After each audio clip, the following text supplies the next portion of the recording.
kita memastikan pertama pengamanannya, ya, di mana pengamanan kita harus yakinkan bahwa ini aman.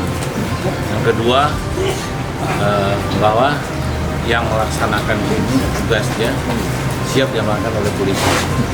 Yang ketiga adalah kira-kira apa kerawanan nanti yang akan terjadi sesaat, sebelum dan sesudah. Nah, ini kita cek, ternyata berita-berita yang disampaikan oleh rekan-rekan kekurangan kertas suara, insya Allah bulan ini akan selesai dipenuhi.